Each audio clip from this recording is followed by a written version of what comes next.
Ya, sudah bersama saya saat ini Wakil Sekretaris Badan Penanggulangan Ekstremisme dan Terorisme Majelis Ulama Indonesia, Gus Najih Ar-Romadhoni. Assalamualaikum warahmatullahi wabarakatuh, Gus. Waalaikumsalam warahmatullahi wabarakatuh, Mbak Tiara. Baik, alhamdulillah. Ya, terima kasih atas waktunya, Gus. Sebelumnya saya ingin mengetahui, mungkin ini kan kalau kasus Pondok Pesantren Al Zaitun yang saat ini tengah menjadi sorotan masyarakat, saya mau mengetahui temuan dari MUI sejauh ini seperti apa, Gus Najih? Iya, sebetulnya penelitian MUI terkait Al Zaitun kan sudah sangat lama sekali.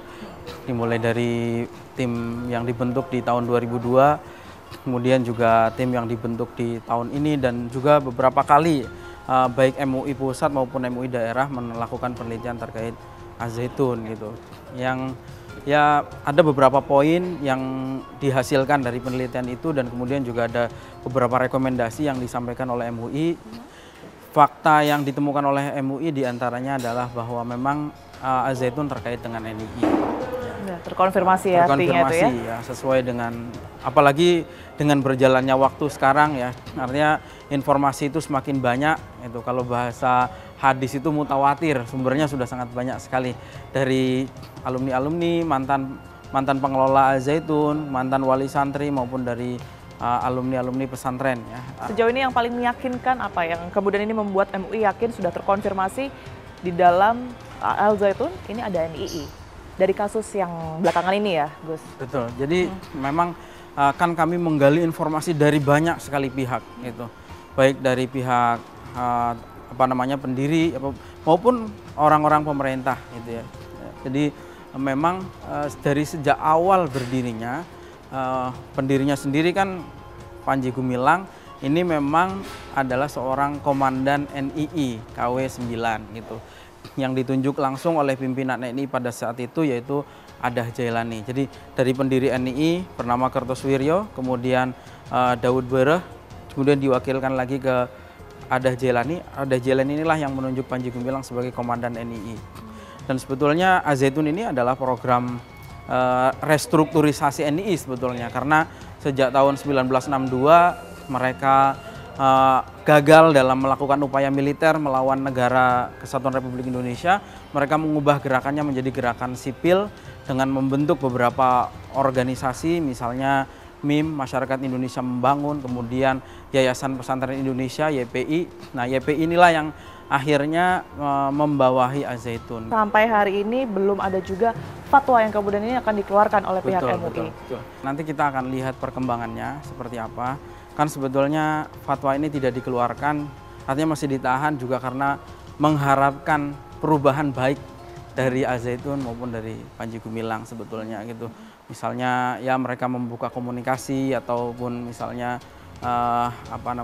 mereka menarik misalnya beberapa penyimpangan-penyimpangan mereka yang meresahkan masyarakat itu ya. Tetapi kan sampai hari ini kita lihat memang belum ada itikat baik ke sana itu ya, dari Panji Gumilang maupun dari Al Zaitun. Nah, ini yang sebetulnya kita tunggu gitu. Karena orientasi MUI juga bukan untuk menghakimi ya, tetapi ini kan bagian daripada dakwah, mengajak kepada kebaikan. Seandainya upaya-upaya persuasif ini masih bisa dilakukan dengan baik, tentu itu yang diharapkan. Polhukam Mahfud MD sempat mengatakan adanya dugaan TPPU. Yang diketahui oleh pihak MUI berkaitan dengan hal ini apa, Gus? Iya, kami juga mendapatkan informasi terkait hal itu ya, dari mantan-mantan NII maupun dari mantan pendiri Al Zaitun ya. Memang dulu kan awal pendirian Al Zaitun itu ada yang namanya Harokah Kirot. Harokah Kirot itu pengumpulan harta-harta anggota NII, waktu itu dinilai menggunakan emas ya, sampai kemudian terkumpul jumlah yang sangat besar sekali, jumlah emas yang sangat besar. Nah itu kemudian tindak pidana TPPU tadi itu, tindak pidana pencucian uang itu terjadi dengan beberapa hal. Misalnya dulu kan ada iming-iming investasi itu, nyatanya uang itu dengan janji keuntungan berkali lipat, nyatanya itu tidak terbukti. Kemudian juga ada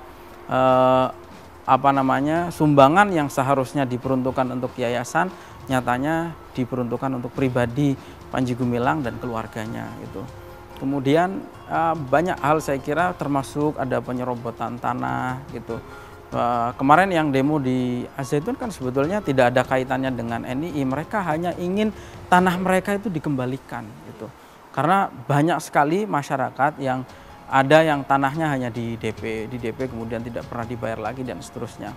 Itu termasuk ada beberapa juga yang dilakukan pemalsuan dokumen ya. Jadi kemudian juga dari bantuan yang selama ini masuk dari pemerintah ke Al-Zaitun gitu, misalnya melalui dana BOS itu. Dana BOS yang semestinya itu disalurkan kepada siswa untuk kepentingan pendidikan, tetapi itu dikelola oleh Panji Gumilang sendiri itu. Dan terima kasih atas waktunya. Sama-sama. Mas Najib, sehat selalu. Siap. Kita temukan fakta selanjutnya pemirsa. 1, 2, 3. Avenu shalom alehem. Avenu shalom alehem. Avenu shalom alehem.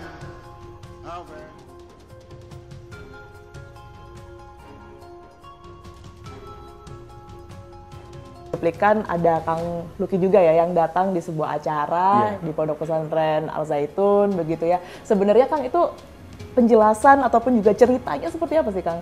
Saya ceritain ya. Silakan. Iya, jadi itu tahun lalu, awal tahun lalu kalau nggak salah ya. Awal tahun Iya, 2023 ya Kang? Iya, 2022 iya. Kalau satu surah berarti kapan sih? Pokoknya menurut saya itu udah hampir setahun lah. Hampir setahun. Terus ke sana ketemu sama disambut sama semuanya tuh, sama kepengurusan, sama Pak Syekh Panji Gumilang. Syekh bilang, besok datang ya ulang tahun saya. Oh insya Allah, kapan? Besok. Besok kapan? Besok ini. Lah, mendadak ya tukang ya berarti? Iya, dikasih tahu besok ini.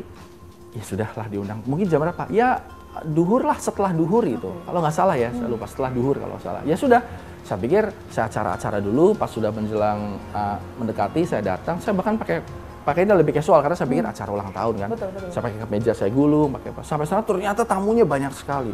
Nggak ada hanya banyak santri-santrinya ya Kang ya berarti ya? Iya, nggak hanya santri-santri karena banyak tamu. Banyak tamu karena banyak mobil. Saya lihat itu mungkin ada sekitar 2.000 orang lebih mungkin ya. Karena di sini lantainya penuh, di atas ada lagi gitu. Acara ulang tahun ini mewah sekali kan. Pas sebelum duduk dikasih sama Syekh pakai jas ini. Saya pikir ini mungkin secara halus Syekh mau ngasih, mungkin baju saya itu kurang proper kali karena acaranya ofisial ini. Yang tadinya saya pikir ulang tahun kan casual kan gitu. Saya pakai, terus pakai ini juga, pakai peci gitu, peci yang panjang. Ya sudah, duduk di depan, saya lihat banyak tamu. Ada orang-orang asing juga karena orang Korea, orang apa gitu. Mereka dari mana sih Kang? Saya jadi kenal setelah masuk kan, ada orang dari Korea, ada orang dari Malaysia, banyak dari Malaysia. Dari luar ya artinya? Iya, dari luar. Okay. Karena saya terkaget-kaget, ini acara ternyata acara besar, bukan acara ulang tahunan. Saya pikir syukuran pakai tumpeng kecil. Gitu ya. Duduk di depan, semua ngasih sambutan-sambutan, satu. Giliran saya kan gitu loh. Sudah, terus giliran Bapak Syekh yang memberikan sambutan terakhir itu, sambutan terakhir, lalu itu kan Assalamualaikum, terus Pak Syekh bilang, kita juga akan menyambut untuk sahabat kita. Saya berpikir sahabat kita adalah yang non-muslim yang ada di sini. Saya tahu kiri kanan karena mereka juga sempat memberikan sambutan kan, yang memang bukan muslim, dan banyak juga yang bukan muslim yang duduk-duduk di depan itu, ada bukan. Jadi kan biasanya kalau pejabat kan Assalamualaikum warahmatullahi wabarakatuh, salam sejahtera, lalu namo budaya, terus Om Swastiastu, dan salam kebajikan. Itu kan protap biasa seperti itu kan. 5 agama itu ya Kang ya? Ya, 5 agama itu. Nah, jadi ketika saya bilang Assalamualaikum, lalu kita ucapkan salam yang bukan Assalamualaikum karena untuk sahabat kita yang saya pikir karena bukan non-muslim itu. Cuman saya karena saya tidak terbiasa dalam bentuk menyanyi gitu loh. Jadi saya juga yang mungkin lagi viral itu katanya muka kebingungan. Iya, betul. Memang saya bingung karena biasanya maksudnya apa ini gitu ya? Kan biasanya kalau pejabat itu kan langsung kan Assalamualaikum, salam sejahtera, terus salam kebajikan itu kan lempeng. Habis itu ini kok diajarin nyanyi salam. Ya, apa yang terlintas di benak Kang Luki pada saat itu? Bingung kenapa Kang? Bingung karena mengajarkan salam yang bukan hanya Assalamualaikum saja, tapi otak saya berpikir cepat. Karena ini untuk sahabat kita yang lain. Saya pikir, ini mungkin salam kayak salam sejahtera gitu-gitu loh. Dan memang ada yang bukan non-muslim, jadi ya sudah gitu. Terus karena nyanyi, mungkin saya kaku karena antara bingung dan ya mencoba mengikuti. Makanya kan, loh kok katanya, kan viralnya katanya itu aliran sesat terus Lucky ikut nyanyi.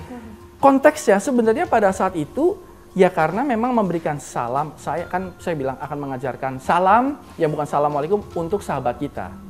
Sahabat kita nih artinya ini yang non muslim kan yang ada di situ. Iya. Itu yang waktu itu saya nggak hafal tuh, sekarang jadi hafal nih gara-gara kan nontonin terus kan gitu loh. Hafemu Shalom Elehem gitu. Ya udah saya juga sambil ngapal-ngapal, tapi saya ngerasa ini ada satu hal yang tidak biasa, yang biasa terjadi di pesantren lain. Kan saya sering datang kunjungan ke pesantren, ini tidak biasa. Tapi kalau saya kunjungan ke pertemuan-pertemuan yang bukan kegiatan keagamaan, ini hal yang ini bisa terjadi. Insting saya mengatakan bahwa ada sesuatu yang beda. Beda itu apakah menjadi salah atau benar kan itu harus dibuktikan kan. Kalau berbeda jelas berbeda. Akhirnya saya tahu bahwa saya tidak pernah menemui kepala pesantren, apalagi di pesantrennya yang melakukan salam Hafemu Shalom. Itu saya tidak pernah. Baru sekali ini. Salah apa enggak? Ya saya bingung nih. Ini mungkin pemirsa bisa bantu jawab ini salah atau tidak. Jadi kalau berbeda iya. Tapi kalau salah benar, ini tugasnya Tiara ini untuk mencari tahu lebih jauh. Gitu. Terima kasih banyak cerita dan juga waktunya Kang Lucky. Kita tentunya sama-sama berharap agar ini bisa terbuka seluas-luasnya begitu untuk masyarakat dan juga pihak-pihak terkait. Ada apa sebenarnya di balik ini semua? Kita temukan fakta selanjutnya pemirsa. Saya udah nggak sanggup mengejar target ini sebuah kekejaman.